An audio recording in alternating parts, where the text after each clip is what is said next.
बिस्मिल्लाहिर्रहमानिर्रहीम। अस्सलाम वालेकुम नाज़रीन, फरवाज़ एनबी न्यूज़ के प्लेटफॉर्म से मैं आपका मेज़बान नवाज़ भुट्टो आपकी खिदमत में हाजिर। नाज़रीन, आप दुनिया के जिस हिस्से में भी खुश रहें, आबाद रहें और अल्लाह रब्बुल इज़्ज़त आपको कोई दुख कोई तकलीफ़ ना दिखाए।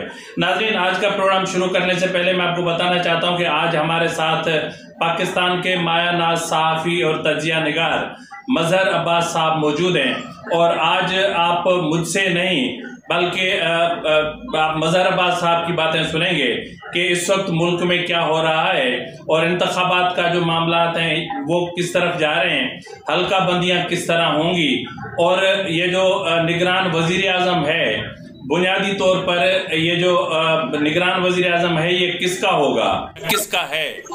तो मज़हर अब्बास साहब, हम आपको अपने प्रोग्राम में खुशामदीद कहते हैं। जी शुक्रिया नवाज।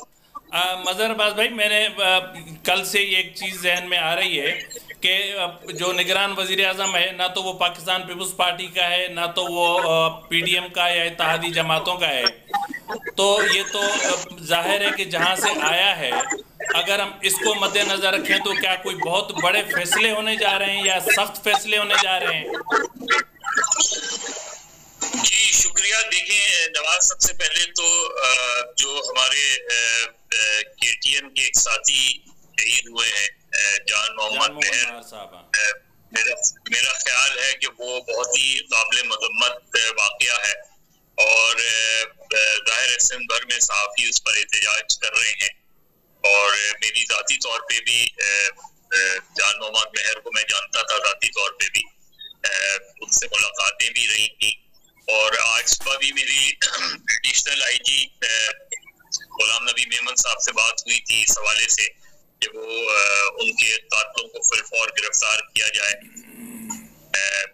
FIR अभी जब मैं आपसे गुफ्तगू कर रहा हूँ तो सफर में जर्नलिस्टों से जो बात हुई थी उन्होंने कहा कि FIR काटी जा रही है और मेमन साहब ने भी यकीन दिलाया है कि उसके जो कातिल हैं वो आइडेंटिफाई हो गए हैं और जल्द ही गिरफ्तार हो जाएंगे, क्योंकि जर्नलिस्टों के मर्डर सिंध में बहुत ज्यादा हुए हैं। पिछले चंद सालों में हमने देखा है कि बहुत उनकी तादाद में इजाफा हुआ है और किसी के भी कातिल पकड़े नहीं गए और कहीं ना कहीं वो बच के निकल जाते हैं।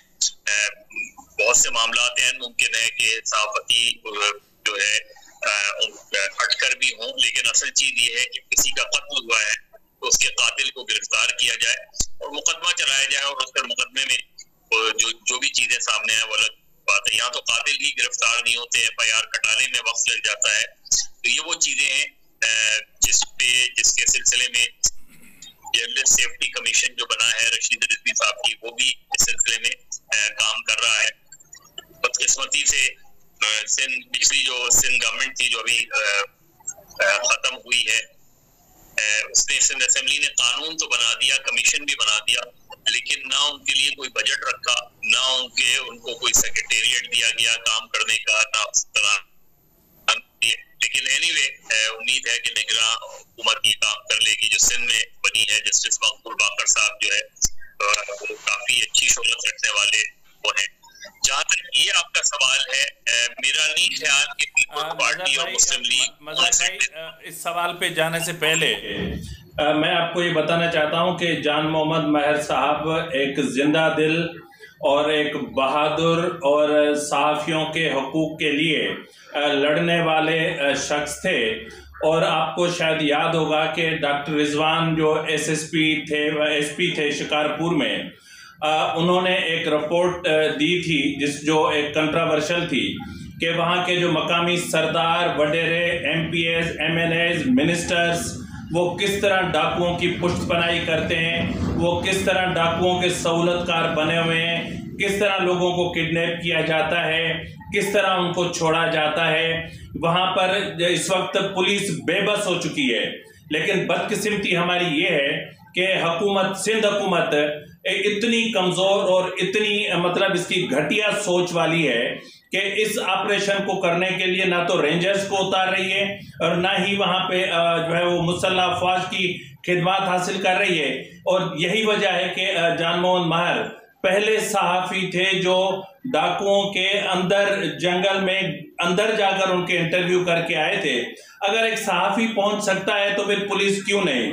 तो ये जो एटीट्यूड्स है वहाँ के सरदारों के, वडेरों के, एमपीएस के, मिनिस्टर्स के, इन्होंने पूरे के पूरे गैंग पाल रखे हैं। तो असल चीज़ तो जो कहने की है वो ये है कि इन गैंग्स का खात्मा होना चाहिए। नहीं, बिल्कुल नवाज, बिल्कुल ठीक कह रहे हैं आप। मसला सिर्फ सिंध में कत्ल किए जाने वाले सहाफ़ियों का नहीं है, पूरे मुल्क का ही ये हाल है। बहुत कम हमने देखा है, गिनती में आप जो है बता सकें कि कितने सहाफ़ियों के लोग पकड़े गए या उनके मुकदमात आगे बढ़े। तादाद जो है आपको 2 से 4 से ज्यादा नहीं मिलेगी, जबकि कत्ल होने वाले सहाफ़ियों की तादाद 120 से ज्यादा हो चुकी है। ये सूरत हाल जाहिर है बुनियादी जिम्मेदारी एक आम आदमी का कत्ल हो वो ही बहुत तशवीशनाक होता है। अभी भी हमारा एक साथी जो है इमरान रियाज खान पिछले 100 दिन से लापता है।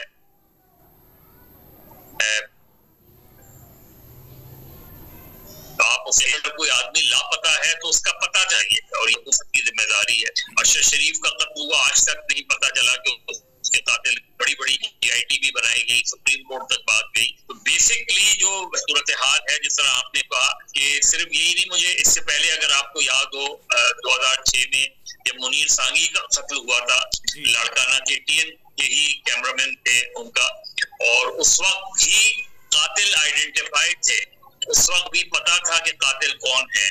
और एक वक्त ऐसा भी आया कि मुनीर सांगी की जो बेवा थी वो कराची में सुप्रीम कोर्ट रजिस्ट्री के सामने अपनी फाइलें जलाने पहुंच गई थी क्योंकि उसको इंसाफ नहीं मिला था, उसे लाड़काना छोड़ना पड़ा।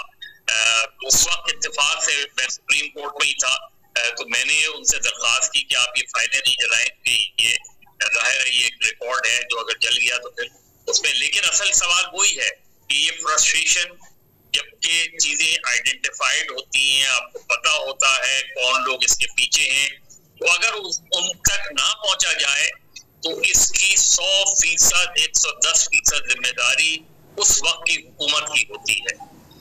ये सबसे इम्पोर्टेंट बात है और मेरा ख्याल है इस चीज की तरफ तवज्जो देनी चाहिए कि, और वो सिर्फ उस सूरत में होगा जब कातिलों को गिरफ्तार किया जाएगा, मुकदमा चलेगा और जो उनके विक्टिम्स हैं, जो उनकी फैमिली है, अहले खाना, उन्हें इंसाफ मिलेगा। बहरहाल बात तो वही है कि जंगल के डाकुओं को शहर के डाकुओं की जो है वो पनाह हासिल है।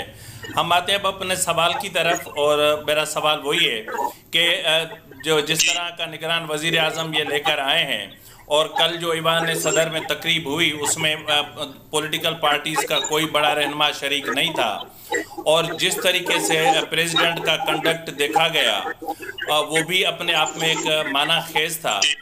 तो अब जब ये किसी पॉलिटिकल पार्टी का नहीं है तो फिर क्या? नहीं, मैं नवाज देखिए मैं आपको बताऊं, ये कहना जो है ना, ये कहकर पीपल्स पार्टी और नून लीग अपनी जिम्मेदारी से बरीउज़्ज़मा नहीं हो सकते। वजीर आजम ने दस्तखत की है उसकी तकर्री पे। सही। तो अगर वजीर आजम ने दस्तखत की है तो वो पीडीएम के ही नामजद करता है ना।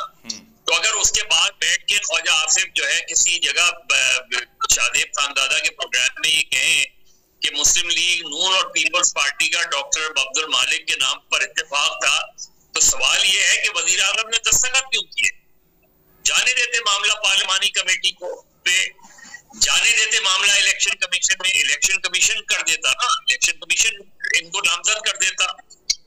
तो पीपल्स पार्टी बराबर की शरीक है इसमें, मुस्लिम लीग नून बराबर की शरीक है इसमें, पीडीएम बराबर की शरीक है। नाम कहीं से भी आया, दस्तखत आपके हैं। सही कह रहे हैं। तो अगर दस्तखत आपके हैं तो ये नहीं हो सकता कि आप इस मामले को, या तो आप पब्लिकली कहें कि हम इसको डिसोन करते हैं, हम नहीं मानते इसको। तो मेरा ख्याल है ये सिर्फ जो इन्होंने पिछले चंद हफ्तों में कानून साजी की है, उस कानून साजी से जमहूरियत को कमजोर किया है।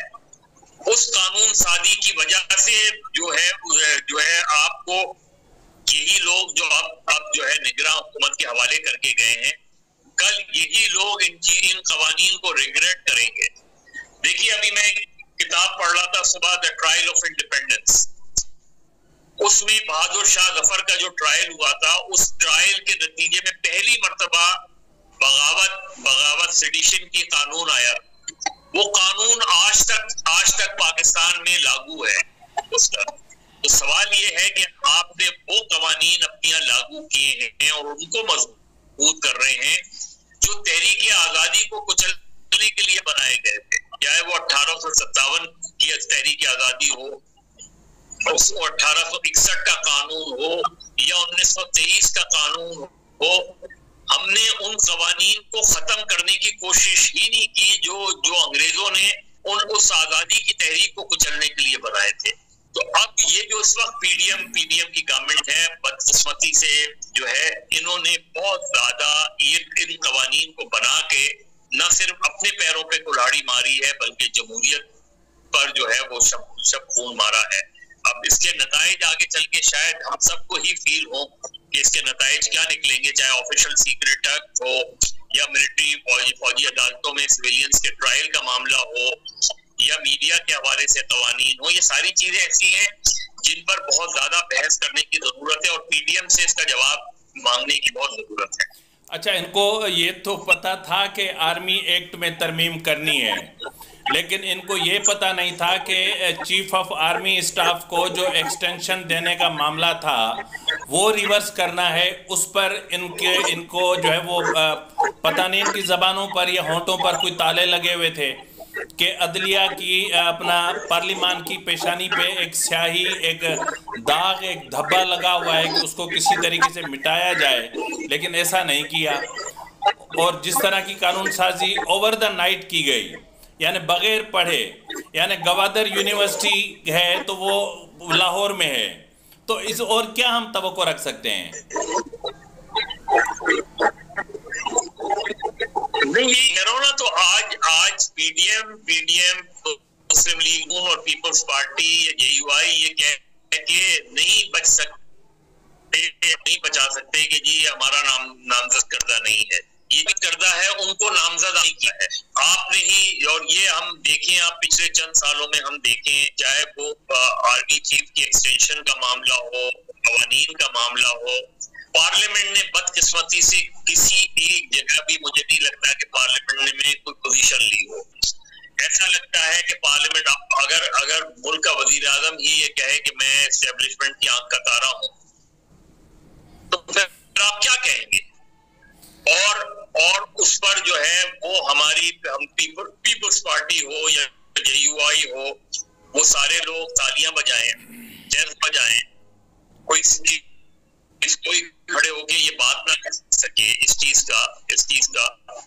तो ये सारी चीजें किसी एस्टेब्लिशमेंट के साथ जाहिर है हुकूमत के मामला होते चाहिए। एस्टेब्लिशमेंट पाकिस्तान का ये किस्सा है, लेकिन एस्टेब्लिशमेंट की अपनी एक जो है वो बाउंड्रीज हैं और होनी चाहिए।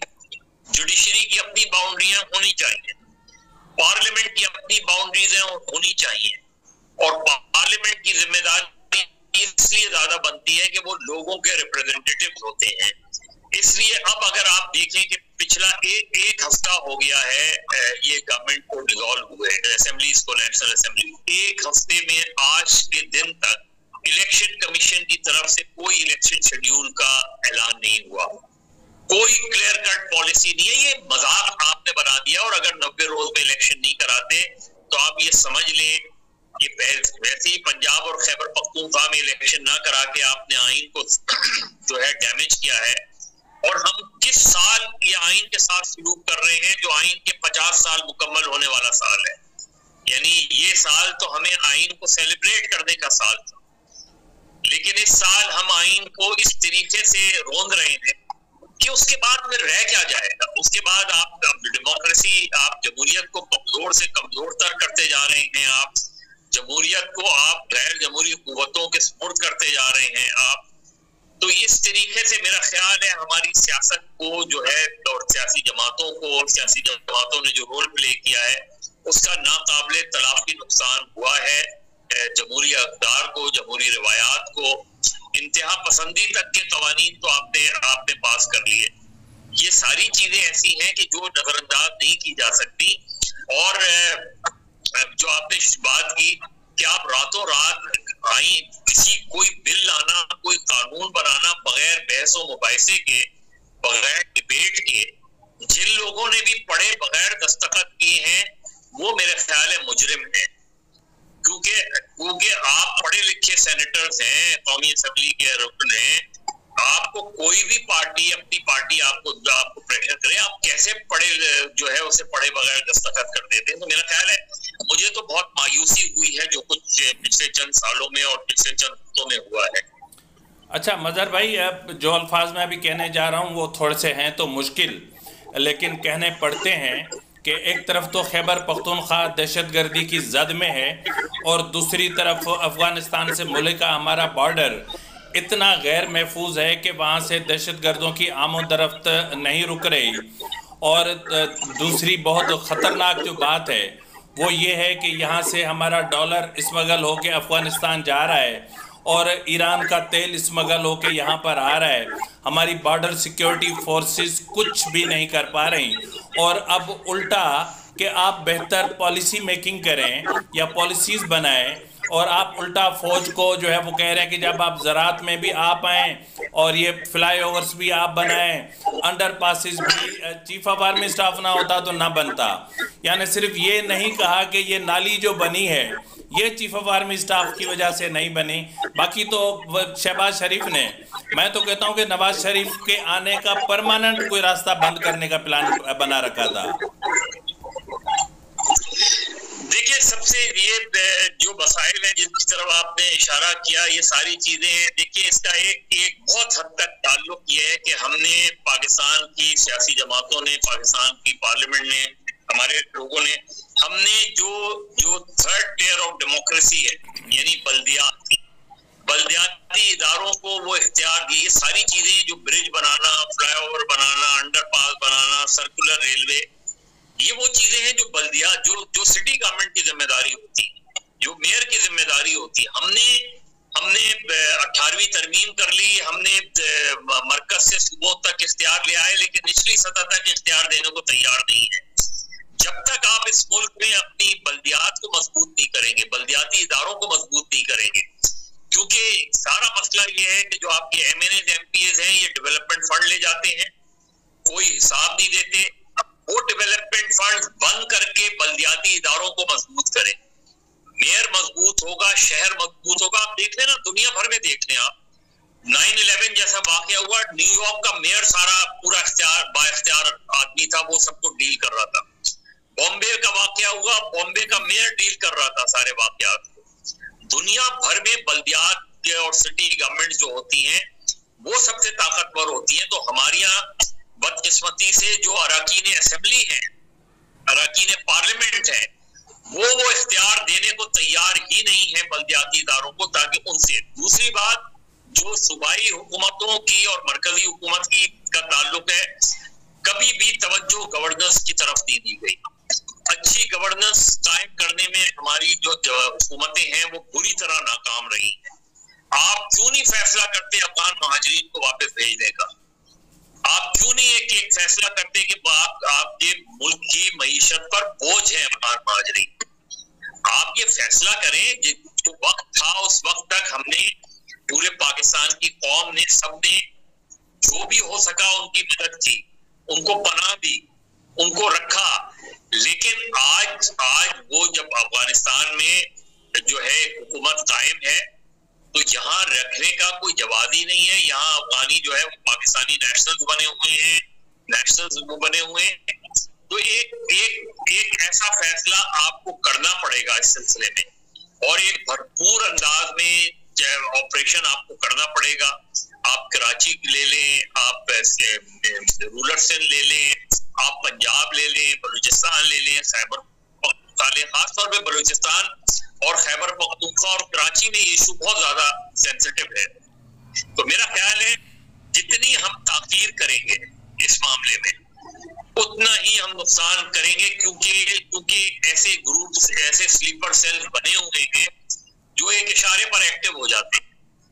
वो और उनको उधर से इशारा मिलता है, यहाँ से एक्टिविटी शुरू हो जाती है ना। उनको आपने सारा पूरे वेस्टर्न बॉर्डर पे आपने वो लगा ली है, बड़े सावधान तारे भी लगा दी है, सब कुछ लगा लिया है, तो कोई तो वजह होगी कि कैसे कैसे वो दाखिल होते हैं और किस तरीके से ये ऑपरेशन होते हैं। तो मेरा ख्याल है हमारे हम लॉ एंड ऑर्डर पे बहुत बात करते हैं, लेकिन बदकिस्मती से 2014 का जो APS का वाकया हुआ था, उसके बाद भी हमने उससे सबक नहीं सीखा, और जो नेशनल एक्शन प्लान बनाया गया था वो बस कागजों में रहा, उसमें अमली शक्ल हमें देखने को नहीं मिली। तो जब तक इस तरफ हम नहीं जाएंगे, मेरा ख्याल है हम दहशतगर्दी को खत्म नहीं कर पाएंगे, और जब दहशतगर्दी को खत्म नहीं होती और वो किसी न किसी वक्त सर उठाती है, तो उससे पाकिस्तान का न सिर्फ सिक्योरिटी मामला खतरे में पड़ जाते हैं, बल्कि पाकिस्तान की इकोनॉमी खतरे में पड़ जाती है, क्योंकि कोई भी इन्वेस्टर जो है, बाहर का इन्वेस्टर एक ऐसे एनवायरनमेंट में पाकिस्तान आना पसंद नहीं करेगा कि जहां मईशत मजबूत ना हो। अब मजहर भाई, मैंने एक CTD की रिपोर्ट पढ़ी थी, तो उस रिपोर्ट में बाकायदा इंडिकेट किया गया था कि रॉ जो है वो वाया काबुल ऑपरेट करता है पाकिस्तान में, और उसके बाद अगर उनको ज़रूरत पड़ती है तो वाया ईरान जो है वो ऑपरेट करते हैं बलूचिस्तान में।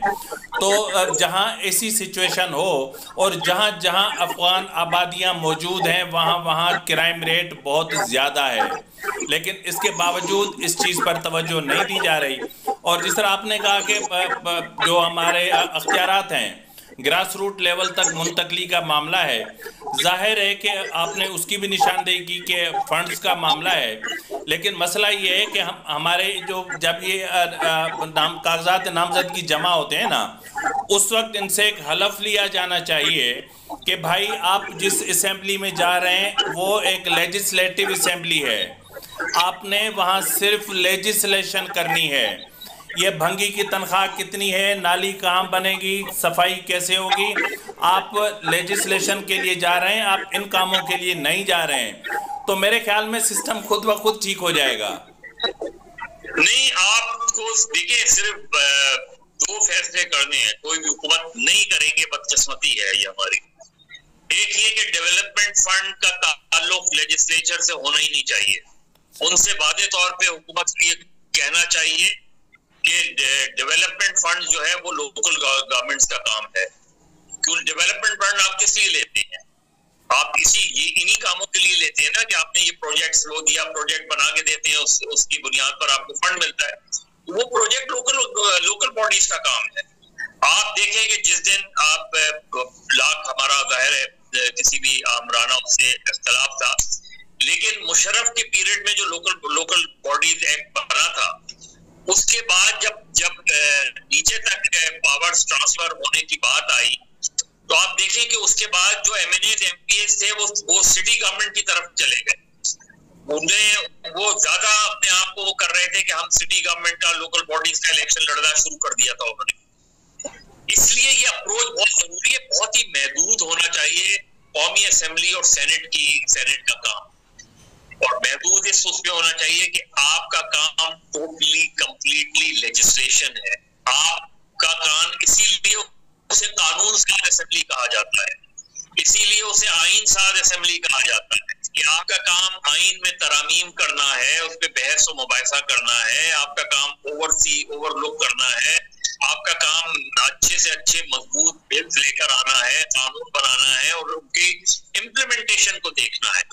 आपका काम ये नहीं है कि आप जो है 50-50 लाख और 1-1 करोड़ के डेवलपमेंट फंड्स लेके, अगर आप सोचिए कि इतने सालों में जायजा तो लें आप, इतने शायद सालों में इतनी बड़ी असेंबलीज के MNAs MPs को पिछले 15 साल में कितने डेवलपमेंट फंड्स मिले, कहाँ गए?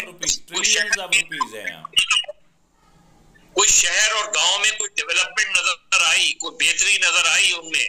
किसी ने उनको अकाउंटेबल किया कि भाई ये डेवलपमेंट फंड आप लेके गए थे पिछले साल 50 लाख, जरा इसका हिसाब तो दें कि वो कहाँ खर्च हुए।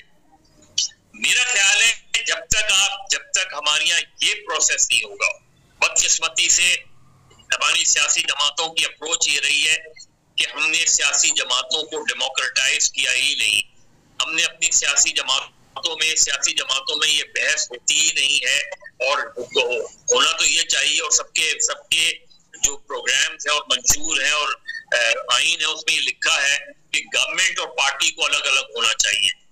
पार्टी गवर्नमेंट चलाया करती है, पार्टी गाइडलाइन प्रोवाइड किया करती है। यहाँ होता ये है कि जो वजीर आजम होता है, जो वजीर आला होता है, जो वजीर होते हैं वही पार्टी के ओहदेदार भी होते हैं। तो जब वो हुकूमत में होते हैं तो पार्टी बिल्कुल साइड लाइन हो जाती है। आखिरी वक्तों में आपको याद आता है, रुकन सादी भी याद आती है, ये सारी चीजें। ये रवैये वेस्टमिनिस्टर डेमोक्रेसी, पार्लियामेंट्री डेमोक्रेसी के नहीं है। ये जागीरदाराना डेमोक्रेसी के रवैये हैं, जिसको खत्म करने की जरूरत है। मज़हर भाई, आखिरी और मुख्तसर सा सवाल कि क्या आप इमरान खान को जेल से बाहर आता देख रहे हैं या पाकिस्तान से बाहर जाता देख रहे हैं? देखिए, मैं कह नहीं सकता, लेकिन मुझे ये नहीं लगता कि वो पाकिस्तान से जाएगा। यानी मैं इमरान खान को 1989 से जानता हूँ, तो मुझे नहीं लगता जो उनका नेचर है, अच्छा है बुरा है, जो भी उनका नेचर है, उस नेचर को सामने रखते हुए मुझे नहीं लगता कि वो एग्जाइल में जाएंगे। अब वो जेल में कितने अरसा रहता है, कितने अरसे नहीं रहता, लेकिन हम अगेन फिर वही बात है कि हम जस्टिफाइड चीजों को करते हैं, बाज़ात अपने मुखालफीन को जस्टिफाइड करते हैं। ये गौर किए बगैर, और खुद इमरान खान साहब भी जब वज़ीर आज़म थे उन्होंने भी अपने सियासी मुखालफीन के साथ यही सलूक किया। हमने मीसाक़े जमहूरियत किया, बहुत अच्छा मीसाक़े जमहूरियत था, बदकिस्मती से उस पर अमल नहीं कर सके। इस वक्त बहुत जरूरत है मीसाक़े सियासत की। अगर आप मीसाक़े सियासत करें, पैरामीटर्स डिसाइड करें कि सियासी जमातों के पैरामीटर्स क्या होने चाहिए, किस तरह सियासी जमातों को अपने आप को मुनज़्ज़म करना चाहिए, आगे बढ़ाना चाहिए, किस तरह अपने आप को जमहूरी जमातें बनाना चाहिए। अब तक हमारी गैर जमहूरी जमातें परवान चढ़ी हैं। किस तरह हमने पार्टी के अंदर, और लाजमी हो, और ये इलेक्शन कमीशन को एम्पावर करें कि इलेक्शन कमीशन जाके जायजा ले कि पार्टी का इलेक्शन हुआ भी है या नहीं हुआ, और हुआ है तो किस तरीके से हुआ, कोई नॉमिनेशन हुई, कोई वोट पड़ा, कोई इस तरह की इलेक्शन, जिस तरह के इलेक्शन आप मुल्क में डिमांड करते हैं, जिस तरह के आप कौमी और सूबाई असेंबलियों के इलेक्शन डिमांड करते हैं, जिस तरह बलदियाती इलेक्शन डिमांड करते हैं, उसी तरह पार्टी में भी इलेक्शन होने चाहिए, लोग मुंतखब होने चाहिए। उसके आप मेंबरशिप करें, उसके अंदर एक तरीक़ेकार तय कर लें।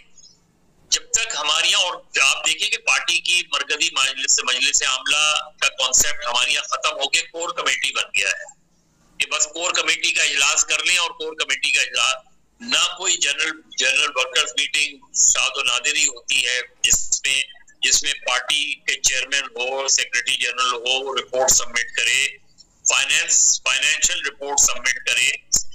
जो चीजें आप मुल्क में लागू देखना चाहते हैं और मुतालबा करते हैं, वो पहले अपने ऊपर तो मैं लागू करूं, सही, पहले खुद तो मैं जमहूरी बनूं, उसके बाद मैं जमहूरियत की बात कर सकता हूँ।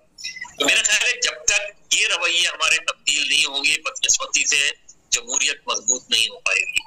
बहुत शुक्रिया मज़हर अब्बास साहब, आपने अपने वक्त में से कीमती टाइम दिया। नाज़रीन, हम जान मोहम्मद महर और अपना अरशद शरीफ और जो दीगर हमारे शहीद साथी हैं, हम उनके कातलों का इस प्लेटफॉर्म से गिरफ्तारी का मुतालबा करते हैं। और जहाँ तक इमरान रियाज साहब का ताल्लुक़ है, उसका नज़रिया क्या है, उनका तर्ज़ सहाफ़त क्या है, हमें इससे कोई लेना देना नहीं है। हम सिर्फ इतना जानते हैं कि इमरान रियाज सहाफ़ी है और उसकी बाजियाबी लाजमी है, और आपको एक आइन के मुताबिक उसको इस मुल्क में रहने का और अपना इजहार राय का हक हासिल है, और वो हक उनसे कोई नहीं छीन सकता। अगर आप हमसे ये कलम छीन के तोड़ देंगे तो खुदा की कसम, आप सारी ज़िंदगी, आपकी नस्लें इसकी स्याही में गर्क हो जाएंगी, लेकिन आप लोग कभी सीधे नहीं हो सकेंगे। तो इसलिए हमारा आपसे मुतालबा है कि जो भी हमारे गुमशुदा सहाफ़ी हैं उनको बाजियाब कराएं, और जो सहाफ़ी शहीद हो चुके हैं उन शोधा के उनके जो है वो जो कातिल हैं उनकी गिरफ्तारी के लिए संजीदा इक़दाम किए जाएं, बाकायदा संजीदा। अरशद शरीफ के कातिलों के मामले पर कंप्रोमाइज्ड इंक्वायरी हो रही है, ये हम भी जानते हैं, हम इतने बेवकूफ़ नहीं हैं। और सुप्रीम कोर्ट ने जिसने सो मोटो लिया था वो इतनी पीछे क्यों हट गई है, ये भी कोई हमारे सामने ढकी छुपी बात नहीं है। बहरहाल हम मुतालबा कर सकते हैं, हम करेंगे, हम करते रहेंगे। जो सच है वो बोलेंगे, वो लिखेंगे, वो लिखते रहेंगे। और रहा सवाल जान मोहम्मद महर का, तो उसके लिए आप डॉक्टर रिजवान की रिपोर्ट जो एसपी शिकारपुर थे वो रिपोर्ट पढ़ लें, और उसमें जो भी मकामी लोग जो बासर लोग मुलविस हैं उनके गिरबानों में हाथ डालें, 2 मिनट में कातिल बाहर आ जाएंगे। तो इसी के साथ ही नाज़रीन अपने मेज़बान नवाज भुट्टो को इजाज़त दीजिए। फी अमानिल्लाह।